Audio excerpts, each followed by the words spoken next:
Over the years, the Winter Roundtable has become an essential touchstone for students and faculty, for researchers and practitioners, for academics and activists.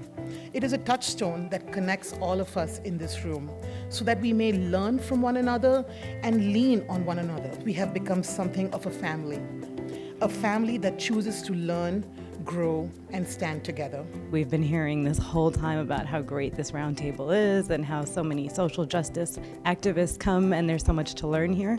And everything that I heard was true. It's very inspiring to be here, and I'm happy that I finally made it.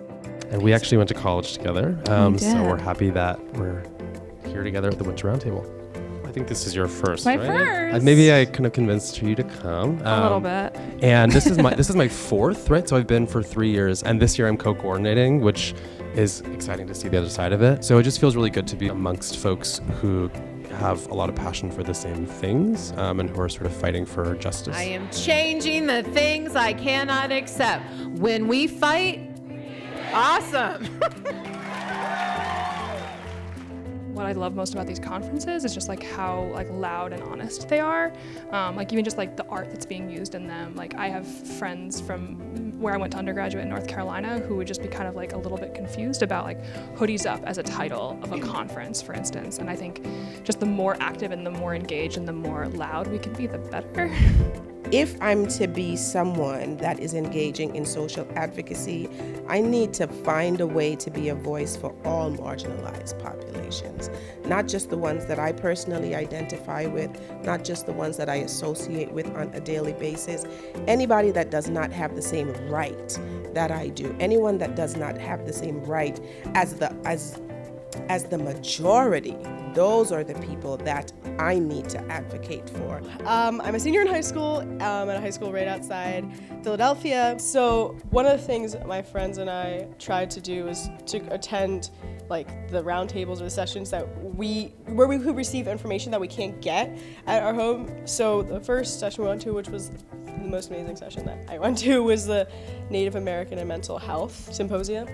And so we wanted to learn more about the challenges facing this community, the ones that are not stereotypes. How could we just improve our language, improve our knowledge, so that when we speak about it or we try to advocate for all communities, we're including arguably the most marginalized community into that discussion. I feel like as clinicians, as researchers, as professors and students, that it's really our job to teach and to learn. You know, we're psychologists, we're counselors, but really education is where it's at. I mean, our teachers are our teachers, our students are our teachers. Everyone is really learning from each other. For me, coming from a very radical feminist perspective, it's really breaking down the whole system and starting over, because the current system that we have isn't serving everyone, it's serving a very small population. And we've attempted to jump in and do some additive approaches and make small fixes, but overall it's the system that's the problem. So we need to really break that down and build a system that's not only represented by all of us, but is created to support everyone that's included in it. So where we go from here is taking these conversations and creating measurable change and contributing to policies that are really going to help drive social justice and equity reforms in our culture. So far, my takeaways from the conference are pretty concrete. The first is that the political is personal. And I think that we're kind of pressured to not believe that it's okay to put a personal face to something that is political.